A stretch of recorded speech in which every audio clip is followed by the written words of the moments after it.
just joining us, I am here with the lovely Roseanne Assambre, and she is going to be talking to us about the emotional roller coaster of change, which I'm feeling deeply today. I was talking to Roseanne about this as we were chatting in the room. I'm feeling a lot of feelings. I know everyone else is as well. COVID-19 has certainly sent us into a bit of a tailspin. Some of us are tremendously isolated. Others are feeling a lot of family time. And I would definitely be in that category at the moment. I could use a little sensory deprivation tank action. So Roseanne is going to help us to work through some of these things today. She is a certified professional coach, a Six Sigma black belt, which sounds amazing. I don't know what that means. Change management consultant, workshop facilitator, energy leadership index master practitioner. She has a very long list of things. She does a lot of things. She's worked both domestically and internationally in the management consulting arena. And she is going to help us kind of wrap our heads around who we are right now and how we can help to determine and have more agency around how we're handling all of this stuff emotionally. So I'm going to do my absolute best to manage the chat. I know that Roseanne, you're excited to do some kind of interactive workshopping with the folks who are joining us here today. So I will do my best to make that. We were hoping that the mics would work, but I'm not sure if that's going to play out. But we're also going to have some Q&A at the end. So stay tuned for that. I'm going to peek in at you guys on Facebook, and then I will be here on the webinar to help out as best I can. And without further ado, I have Roseanne here. I'm going to mute and make myself disappear, but I know I will be here. Thank you so much for joining us today, Roseanne. I'm really excited. Thank you for having me, Tara. I appreciate it.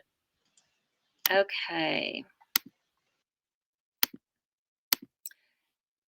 So just let me know if you guys can see my screen. If you could let me know, Tara.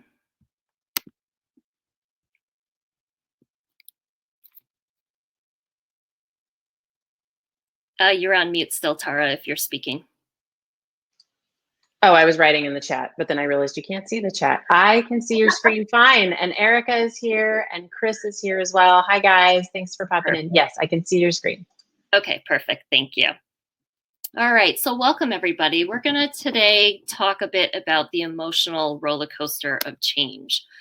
So we'll start with how everybody's feeling. So there's definitely going to be interactive sections of this, and how's everyone feeling is going to be one of them. So apologies for you guys not being able to speak. We've enabled it in the webinar, so we're not sure why that isn't working. So if you could please type in your answers via chat, and Tara can speak those to me so we can get them up on the screen as we're going through the interactive pieces. So from there, we'll talk a bit about a change curve model, talk a bit about the 5 stages of grief, and then we can go into who you're choosing to be during the pandemic. And then we can wrap up with a free offer and additional questions that may come up at the end. So this is intended to be interactive. So if you have questions throughout, please feel free to put them into the chat. Tara's monitoring that and can definitely speak up and ask those questions, and we can talk about them as we go.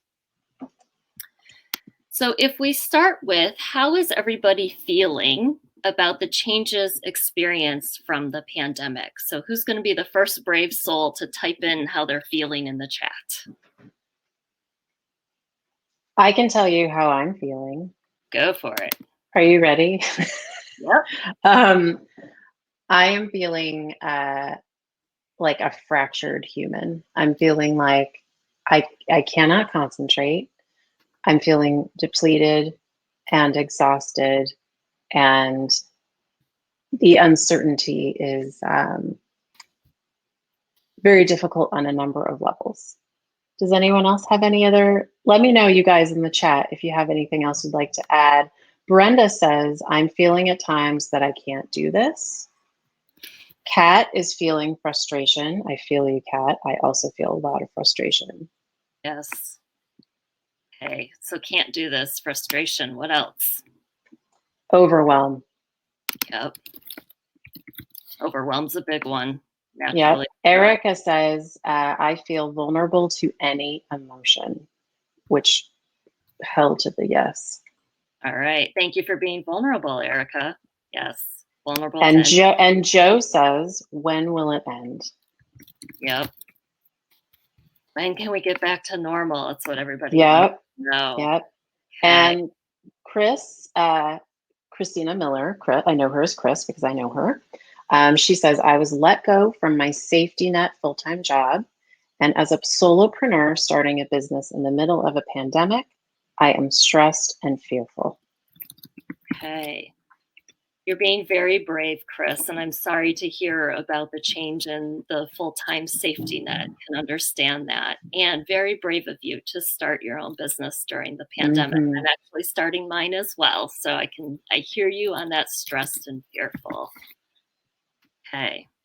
Anything else people are feeling? I'm not see- Oh, we have Erica says FOMO. So that's fear of missing out for those of you who don't know that little term. She says, worried that I will not have made the most of this pause. And she's also starting a business too, as you know. Okay. Yes. Understandable. You're worried So about guilt too, it seems, right? Like that guilt of not taking advantage of the time or feeling like we need to be more productive, right? Yes, yes. We have all this time on our hands. We should be doing something with it. Yes. Yeah, Thrilled to be feeling that. Yep. Anything else? I think that's it. All right. So let's talk a bit about the Kubler-Ross change curve model. So this is typically used within organizations when there is a large change going on. Either they're reorganizing into different structure for the company or organization, or they're implementing a large system implementation across the entire company, or there's a new process they're rolling out. However, this applies to any large change in a person's life as well. So this is kind of a way of how people feel over time when a large change comes into their life. So on the y-axis, you can see this is how the morale and competence of folks are throughout a change. So if we start in the lower left corner, people feel shock initially, right? Oh my God, I can't believe this happened. And out of any change out there, the pandemic certainly took quite a few people by surprise. So it's very natural to be feeling that shock initially. From there, you can see people move into denial. Oh, this can't be happening. No, this isn't as bad as we think it is, right? Try to put the head in the sand, try to go back to the way things were. I'm just going to bury my head, do my job, forget this is happening. And when they're in denial, the morale and competence actually starts to go back up because they're just trying to go back to that old way of working. Eventually, though, people start to realize, oh my God, this change is here to stay and I have to deal with it. That's when the frustration and anger start coming up because they realize things really have changed. Life really is going to be different. And when that realization occurs, the morale and competence starts dropping back down. The lowest point the person's going to feel from that change is depression, low energy, apathy, low mood. How long a person spends in this depression really is up to each individual. It can be short, it can be a really long period of time. It just depends. And this is the lowest point for folks whenever a change occurs. Their morale and competence is going to be at the lowest. At some point, though, people start coming out of that and they start to experiment with their new reality. So in this case, they're starting to think about, all right, how am I going to safely get groceries given COVID-19? What am I going to do with my family now that we have all this extra time together? So they're starting to experiment with the new way of working in the new situation. When they're getting to the experiment phase, their morale and competence is starting to go back up because they're starting to see an opportunity. They're starting to see a path forward. Eventually, they're going to move into decision. where they're really starting to learn how to navigate the new situation. They're feeling much more positive about it. So again, their morale and competence is increasing even further. At this point, all right, I've got grocery shopping down. I know what I'm doing. I've got some things I can do with the family. They're really getting the hang of it. And eventually they're going to be at full integration on the right-hand side here, where it's the new reality. They're fully integrated into it, and they have a new normal for their life. Now, just because this looks linear on the slide doesn't mean it is linear.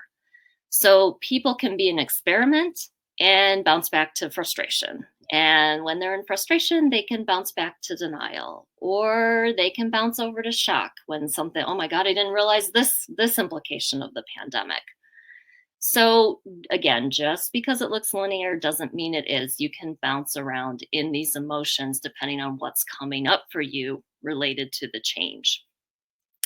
So if we relate this back to the myriad of emotions that everybody was responding with as to how they're feeling with the changes from the pandemic, you can see it's a wide range of emotions, and that's very normal to be experiencing a very wide range of emotions when any change comes about. And out of any change out there, COVID-19 is a pretty big darn change that people were not asking for or looking for. So that's the Kubler-Ross change curve model. And before I move on, Tara, any comments or questions in the chat for me to address before I move on? I don't see anything so far. I could say for me, I'm glad that you made it apparent that it's not linear, because I'm like, wow, I'm feeling like I'm experimenting, and then I'm also very frustrated. Like I'm kind of oscillating between the two. But yeah, I don't see any comments in the chat just yet. Okay, thanks.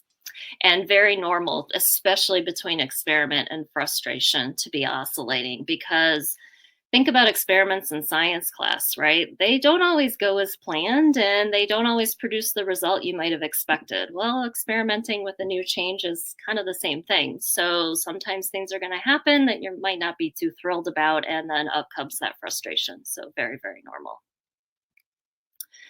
All right, so then if we move into, let's talk a bit about the 5 stages of grief. So this is probably a model that folks are a little bit more familiar with.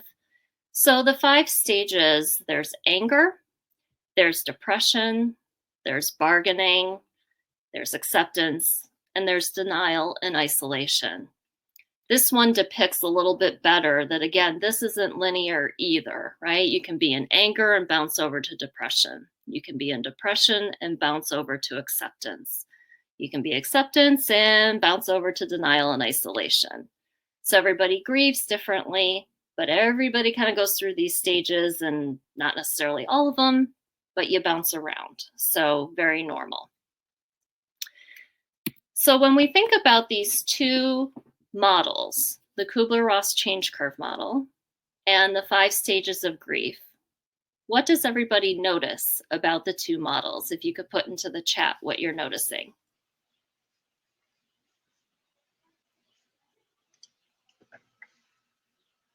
I'm noticing that I see depression on each. Yep, depression and, is definitely denial, of course. Yeah. Yep, Yep. depression is on both models. That's what Kat says. That's what they all integrate at the center, says Chris. Yep. What else did people notice?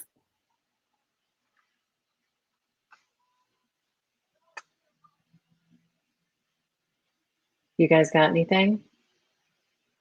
I noticed that the one on the right looks more like my brain than the one on the left. Yeah, it's true. Yes. I feel like the left Steve Gadlin says they're colorful. That was one yes. thing that he's noticed. Yeah, they are colorful. Yeah, I feel like the left one on the left should look more like a spider web as well, because it really is bouncing around. Yeah. Speaking as a change agent in an organization, people bounce around on this quite a bit. I bet. Yeah. So going through change is a grieving process. That's why I'm showing you these 2 models. So yes, denial's the same in both. The depression's the same in both. The Kubler-Ross change curve model actually came about from the grieving model initially. So Kubler-Ross was a woman who actually looked at this from a grieving standpoint first, and then it was adapted to changes going on in an organization. So anytime you've got a large change in your life, there's a grieving process that goes along with it. And that is why there's so many emotions that come up for everybody during COVID-19. It's a huge grieving process, right? Life as you knew it no longer exists. And you are thrust into a whole new reality, most of it virtual. For some, that's great. For the introverts, they're like, woohoo, I get to be home more. For the extroverts, they're going crazy. So it's a huge shift and a huge change for people. So very normal for a lot of emotions to be coming up. So before I move on from this point, any questions or comments?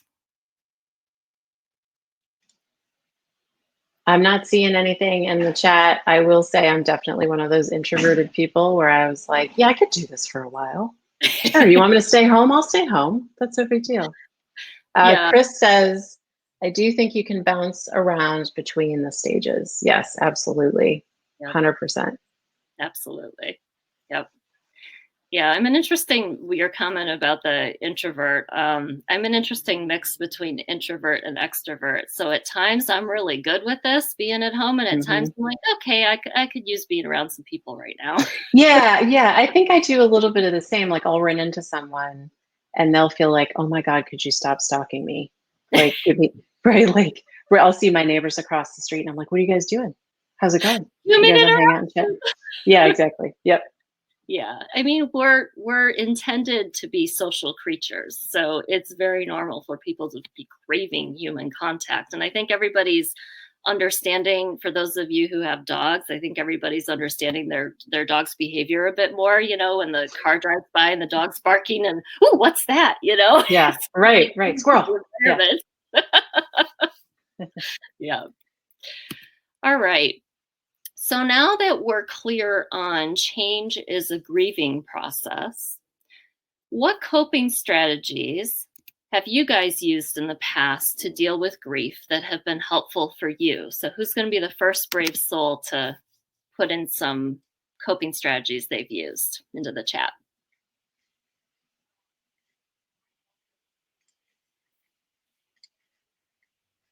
Anyone? Roseanne, can you hear me? I just got an alert that you can. Okay, great. I can hear you, yes. Okay, so Chris says, I become laser focused on something productive in my life. Kat says that she shares stories and experiences. I think that's so lovely. I identify deeply with both of those. Erica says, just letting oneself be sad. Yeah. Brenda says, reaching out to others and walking and crying. Sister, I hear you. Okay, yep. Walking, crying. Yeah. Okay. Anything else? Chris says lots of ice cream. Yes, please. Yes. Journaling, self-care. Kat says baths.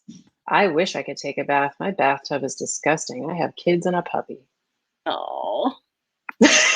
Don't you feel bad for me? But yes, I would imagine a bath would be very nice. You can get one in right after you clean it before anybody else uses it. Oh my God, it's impossible. It's like cleaning the bathroom. Then 5 minutes later, there's piss on the floor. It's crazy. Yeah. I'm gonna guess you have boys. Oh, how'd you know? Yeah. Anything else?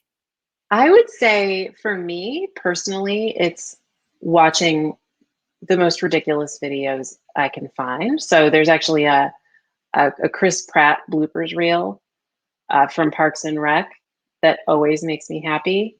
And it's like a snort out loud kind of. So those are the things that I gravitate toward to just kind of snap myself back into a better state of mind. Kat also says escapism type novels. Oh yeah, absolutely.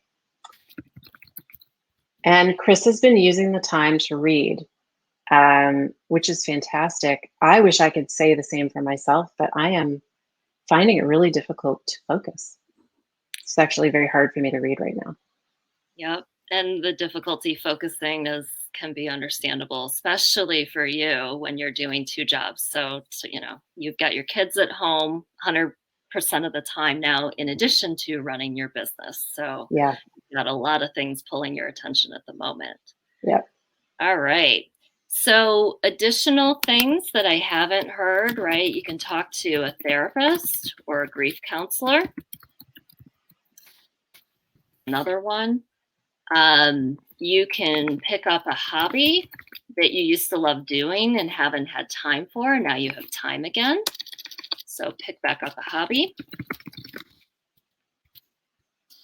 Additionally, faith can be helpful to folks, and that's going to take different forms depending on the individual. And I'll have to make this smaller before I send this out so it's readable.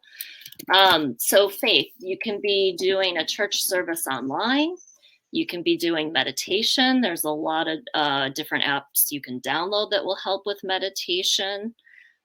Spiritual practices, some will use.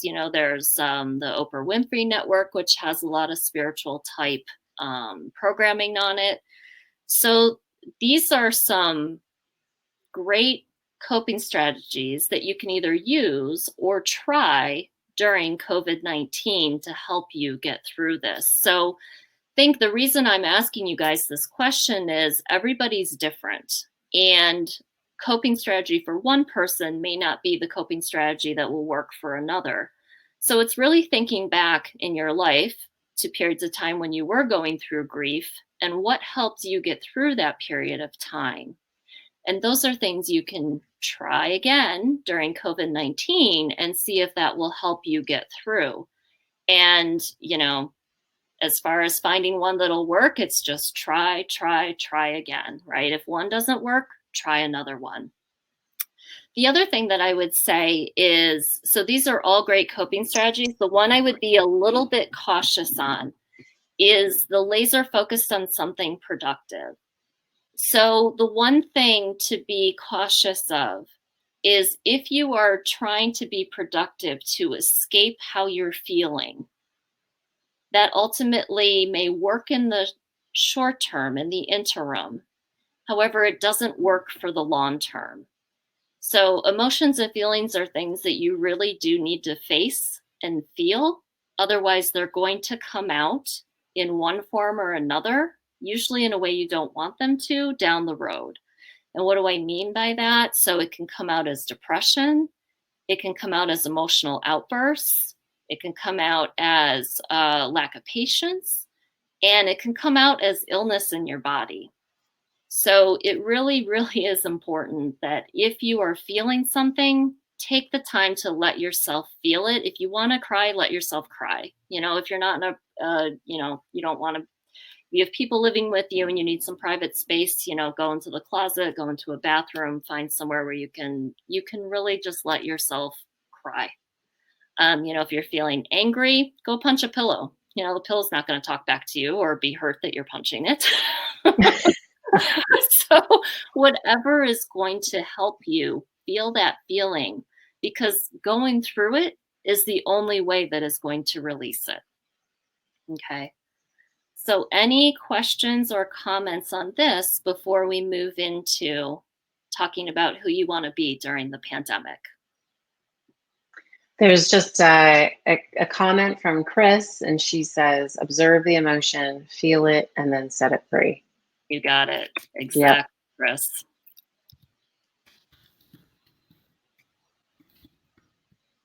All right. Anything else before I move on? I don't think so. I think we're good. Okay. So let's talk a little bit about who you're choosing to be during the pandemic. So this is a model that's based on 3 different zones. There's the fear zone, and again, people may bounce, before I even dive into each of these, people can bounce around these zones, and that's okay, right? It's very normal that it's frankly totally normal for you to be in any one of these 3 zones. Everybody's different as far as how they're going to respond. And like I said, you could be really good at the beginning and start to move into fear, especially if you start hearing about potential furloughs or layoffs in your upcoming job, or, whatever might be coming up, or someone near you becomes ill with COVID-19. So this is intended for you to just be a little bit more conscious about how you're being and where you may be falling in this pandemic, so that if you're maybe in the fear zone and don't want to be in the fear zone, you can make a conscious choice to start moving into learning or growth. So in the fear zone, these are the people that are panic buying. They're looking who to blame for this pandemic. And there's lots of blame going around, as you can see in our leadership at the moment of the country. These are the folks that are hoarding the toilet paper and the food and the medicines they don't need. They're getting irritated very easily, and they're searching and sharing everything they can find about COVID-19. So I'm guessing everybody has people in their network on social media that, somebody's falling into this category where they're posting everything they can find about COVID. So that's the fear zone. Then there's the learning zone. So in this zone, the person is stopping consuming what's causing them harm. And when people hear that phrase, they're most likely thinking food or drinking or drugs, something like that. It's not only that, it's the things you surround yourself with in your environment. So it's the news you're taking in, the people you're choosing to hang out with, etc. At this stage, people are starting to let go of control. They're making a program for themselves on how to make use of the time. They're looking for opportunities. So they're starting to look around and go, okay, what opportunities are here for me in this new world that we're living in? And they're moving out of that blame. They're starting to recognize that everyone's doing the best they can in an extremely difficult situation. So that's the learning zone.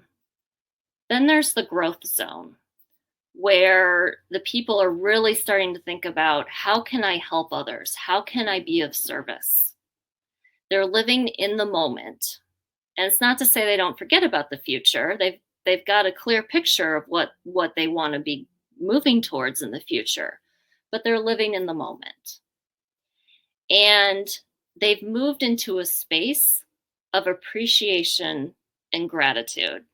And some people may hear this and go, are you nuts, Roseanne? How can anybody be appreciative and grateful during COVID-19?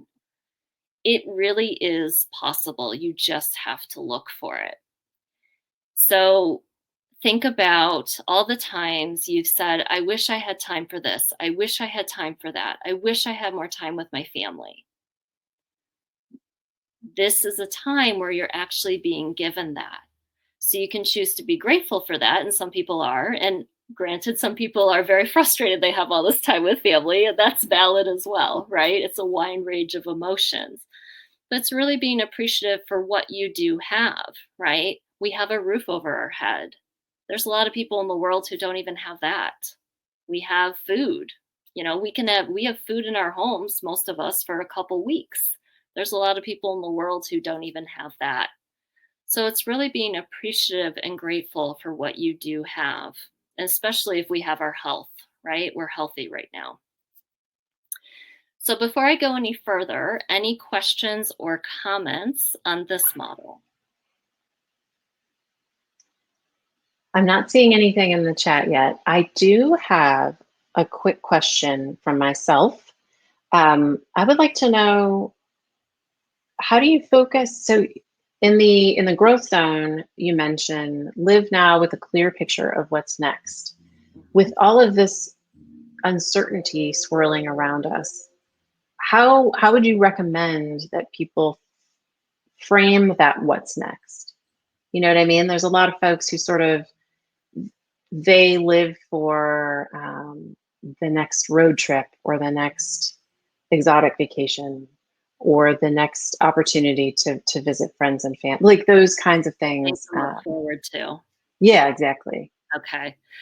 So it's pivoting. This is a word we're hearing a lot in the business world right now, right? Yep. So it's pivoting to the new reality and asking yourself, what is the thing you can look forward to in the future for you? Because it's going to be different for each individual. And I know a lot of times people would answer that question in the past with a cruise, a vacation. Those aren't necessarily things we can do right now. Mm-hmm. So it's getting into the right side of your brain, which is the more creative side, and getting creative about what is something I can look forward to in the future. Is it there's someone in your family who's going to be celebrating a 90th birthday? Can there be a birthday party celebration planned that's done over Zoom, right? Obviously, it's different these days. But getting creative about, okay, what's something coming up that could be exciting for me to focus on and look forward to and do some planning for. So that Or maybe even, sorry to interrupt, maybe even redefining what success means, or maybe setting personal goals for yourself that you could try to hit. 100%, 100%. Cool. If it's Awesome. in the business side or just your personal life where you're trying to figure out what are my goals going to be now, for example, trying to think of something that, would, for example, if someone had a goal around, I'm going to swim, X meters, by this date, where they were building up endurance. And part of how they were building up the endurance was going to the public Y or the public pool to be able to go do that. Well, obviously that isn't something they can do anymore. So it's absolutely pivoting and reframing to the new reality and going, all right, how can I get creative around this? And what's my new goal going to be?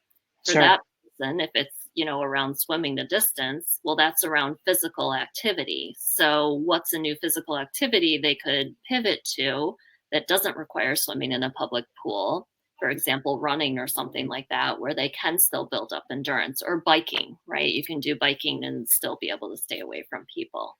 Yep. So it's just shifting it to the new reality. And in the business world, it's shifting to what is going to be of value and of service during COVID-19.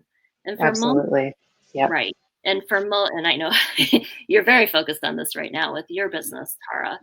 And for most businesses, there is a way to pivot. It just requires opening your mind and getting creative and really getting into the head of your customer and saying, what is of value to the customer right now? Mm-hmm. Yeah. Right. Putting other people first. Yes. And that education piece as well, we all feel a lot of pressure to learn something new, to have a new skill. And I think that might be taking it too far. But I also think that reframing things within the context of value is always really important, but is particularly important now. Yes. I do have one comment in the chat from Chris, and she says, I've actually started paying attention to my appearance. The first month, I didn't bother to even dry my hair. Now I make it a point to wash my face, brush my teeth at night, and get a walk in every day. Girl, I put real pants on today. I'm feeling pretty proud of myself too. Mm-hmm. Good job, ladies. Thanks. Thanks so much. Yeah, I got to celebrate those little wins. That's right. That's right. Absolutely. Okay. So now let's talk a little bit about if you're in each of these zones. So even if you aren't, and I'm not going to put anybody in the spot and say, who's in the fear zone? Who's in the learning zone? I'm not going to do that. But even if you're not in the fear zone, if you were in there, or if you know friends who are in there, right? Think about this for them, because this presentation ultimately is going to get shared and can help others as well. So if you're in the fear zone, what are some things you can do or that person can do to move themselves into the learning zone? So if you guys could put some thoughts into the chat, we can get some ideas put up here.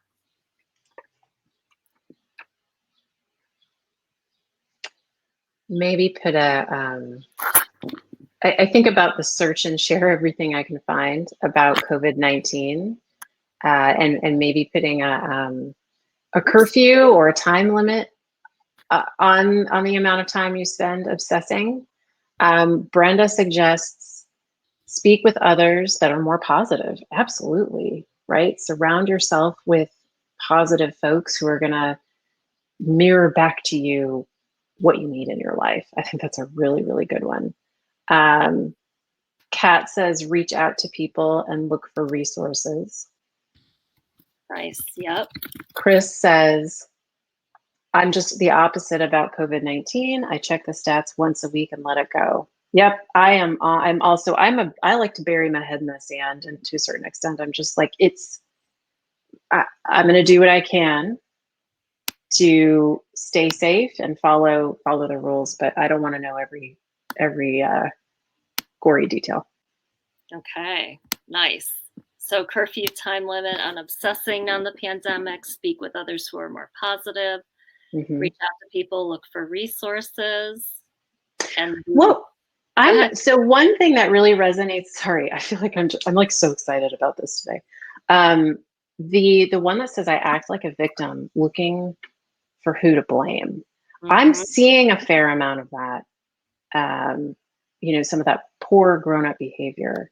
Yes. And I'm wondering if you have any suggestions, Roseanne, for when you have friends or neighbors or acquaintances that pull this move a lot. Is there anything that what do you suggest for bystanders when people are behaving this way? It's a good question, and it's really my short answer is going to be it depends. It depends how much you want to engage with it or just ignore it. So it's really going to depend on each individual. If you're uncomfortable ignoring it and you want to do something about it, my suggestion here would be what open-ended question. And when I say open-ended question, that means a question that starts with what, who, where, when, or why. What open-ended question could you ask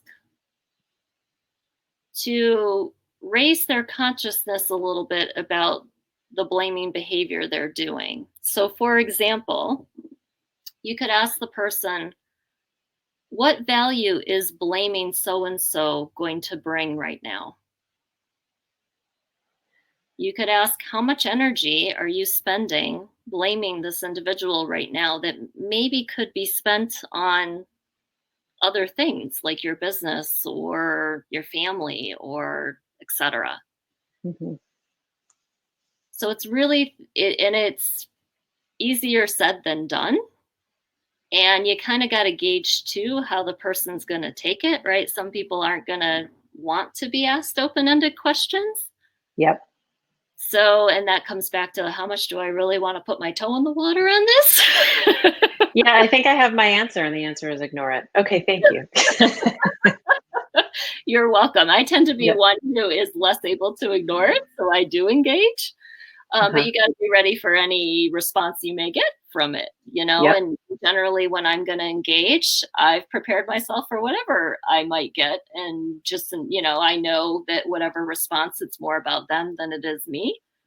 And, either we can engage in an interesting dialogue, or it might just kind of die on the vine, depending on how it goes.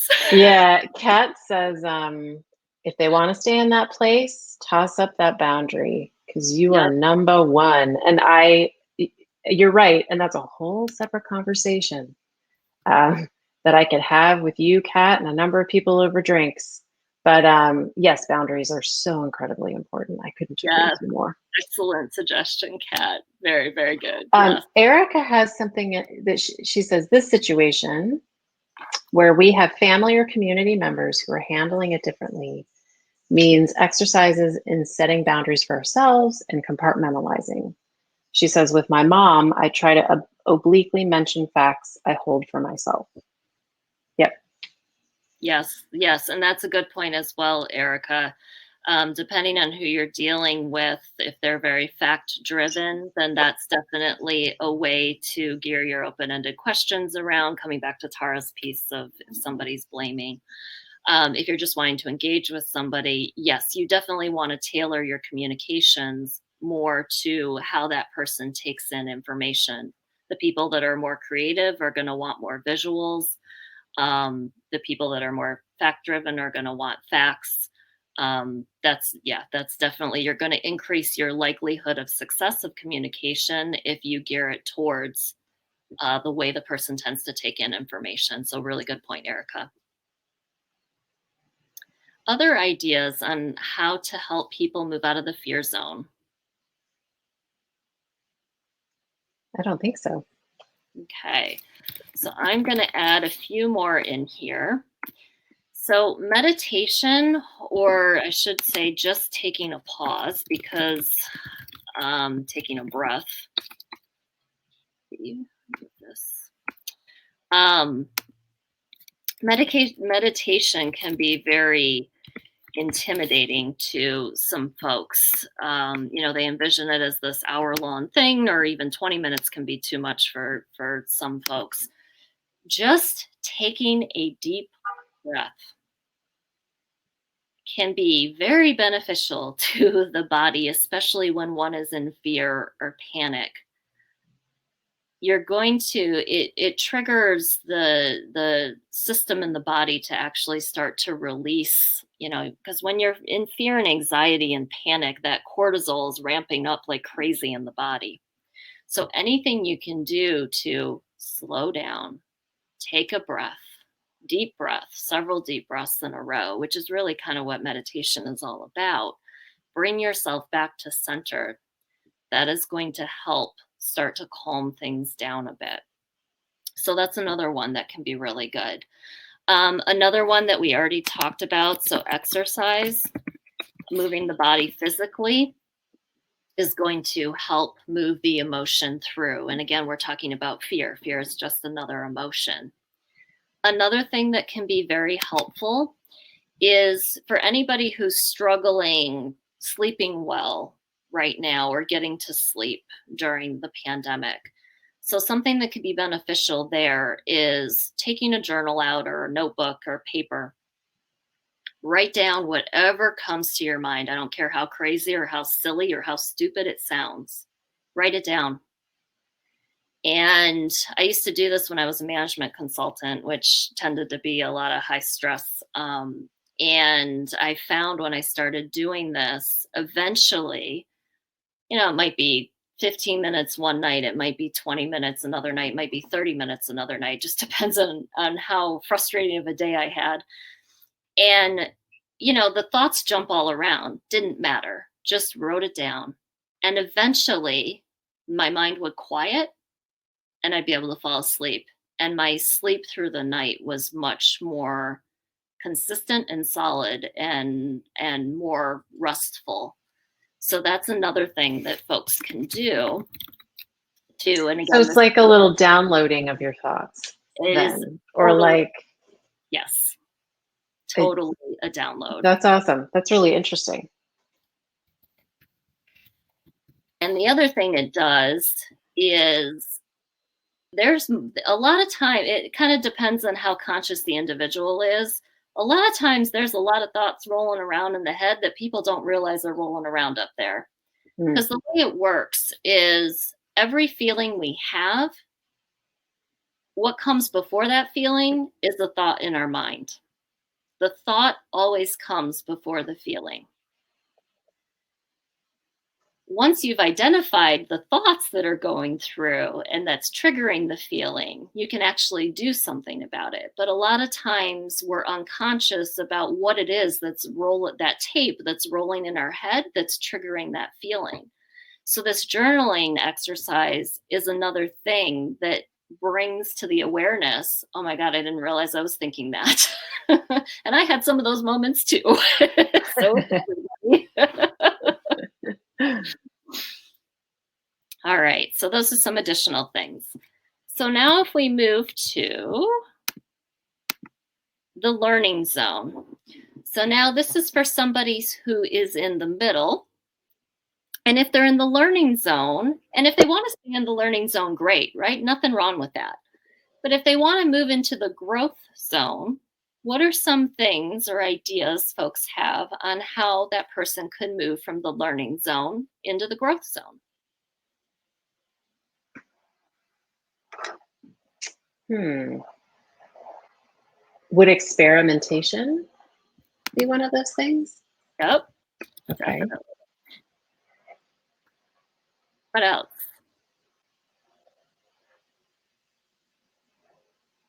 Help me out, guys. I don't know if I have any. So,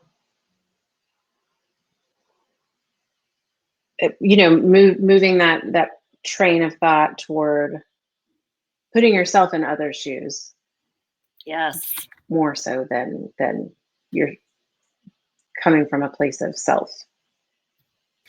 Yes, definitely. Starting to look at Kat, it from others' perspectives. Go ahead, sorry. yes.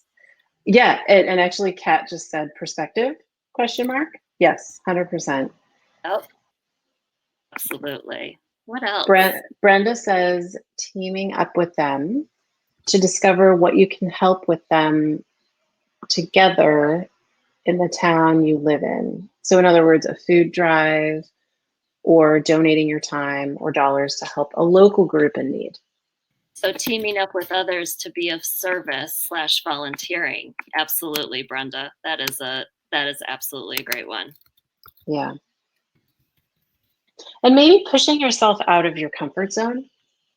Um, and now's a really funny time to do that, right? Because so running these webinars, that's sort of my way of trying to push myself out of my comfort zone, because being in front of people is something that I fear, really. I'm trying to practice doing that. So I think this is an interesting time where you can put yourself in front of people without really putting yourself in front of, you know what I mean? You can kind of take baby steps and just hit that publish button.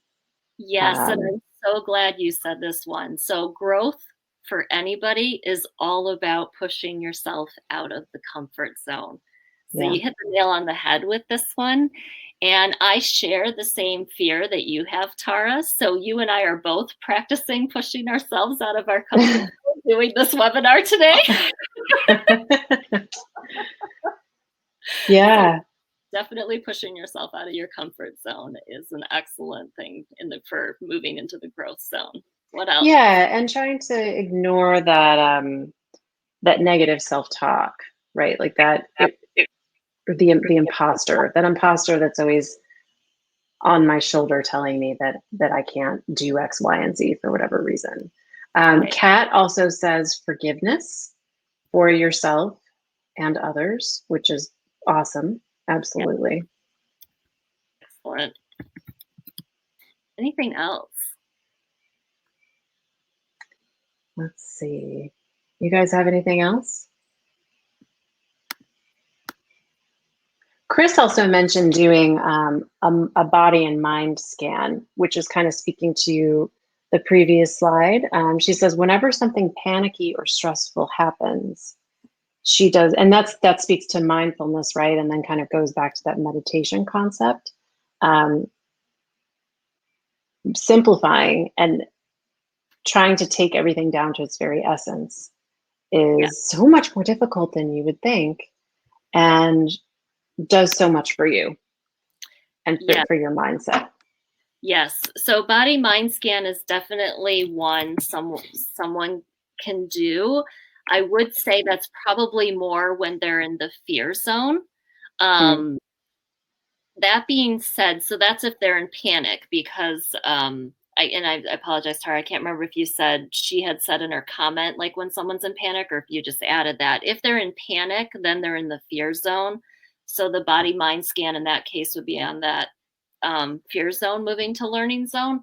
hmm But you can still do, to Brenda's point, you still can do a body mind scan when you're in the growth zone because that is really good. Even if you're not panicked, it's an excellent way to check in and go, is anything going on here that I'm a little unconscious about? Because what happens when we're super busy, especially at work, we go, go, go, go, go, and we tend to push down any feelings or emotions that are coming up, or, people might have a bit of a dull headache and be ignoring it type thing.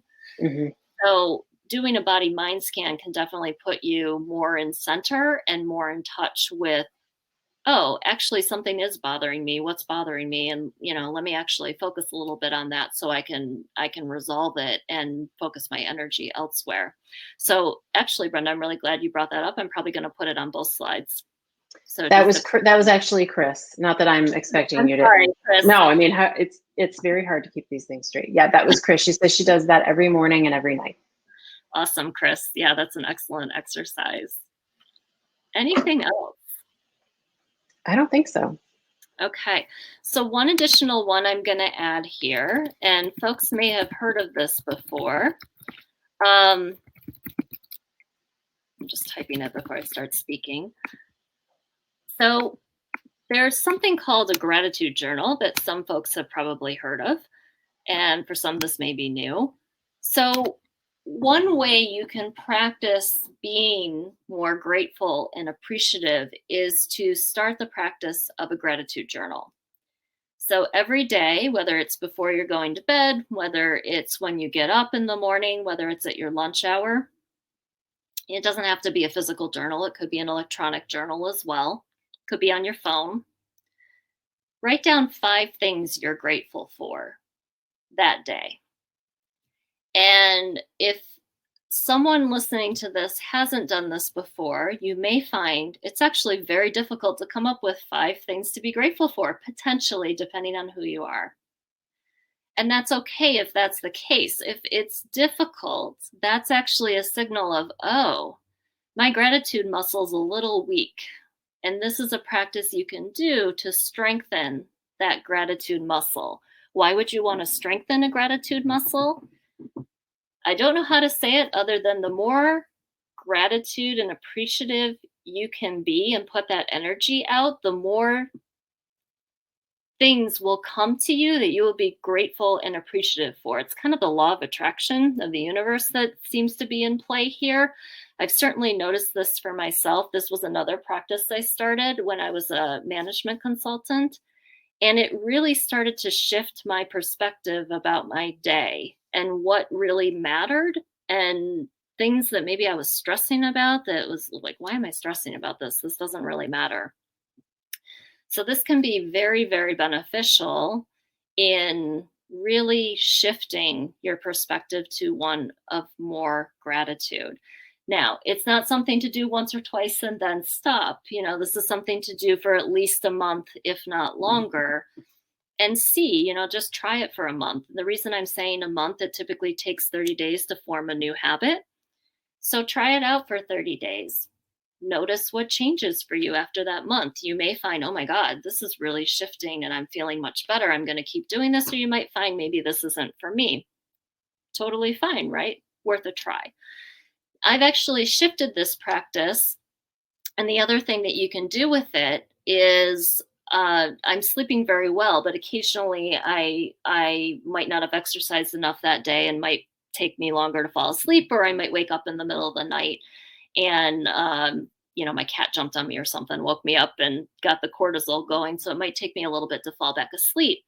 What I do is in my head, I start thinking, what are 5 things I'm grateful for the day before? Usually when I get to the 3rd item, I'm asleep. And the reason this is another thing too that's really great to focus on is your brain can't be in fear and anxiety and gratitude at the same time. It's not really possible. So if you are one of those people that are having trouble sleeping right now, it's because you've got a lot of fear and panic and anxiety going on. Shift the brain's focus to gratitude. Really start thinking about what are you grateful for. And if you can keep your brain focused on that, because it's going to want to keep taking you back to that panic, fear, and anxiety, because that's where you've been, right? It's the route that's been laid down in the brain. But the more you practice, the more easier it'll be to shift over to gratitude. And that'll naturally start shifting your body to calm down and hopefully enable you to fall back asleep. So that's another tip there. All right. I have I've heard so many things about gratitude journals, right? When I saw that go up, I was like, yeah, I've heard the gratitude stuff before. What's really interesting to me about how you've kind of reframed this, at least for me, is thinking of it as a muscle and a practice. And also the comment that you cannot be losing your shit while you're also being grateful. I had never thought of it that way before. That's really interesting. Yep. Excellent. I love it when people do things they haven't thought of before. Awesome. All right. So with that, hopefully this time together that we had today, I hope you feel better knowing that what you're feeling is a normal emotional response to change. And this pandemic is a significant amount of change for everybody. And I'm sorry to say, I don't think it's going away anytime soon. We are going to have a new normal for the next year or two or so. So this is a tremendous, tremendous shift for everybody. And additionally, I hope you've come away with some reminders or additional coping strategies that can help you through COVID-19. And now that you've thought about, okay, do I want to be in the fear zone, learning zone, or growth zone?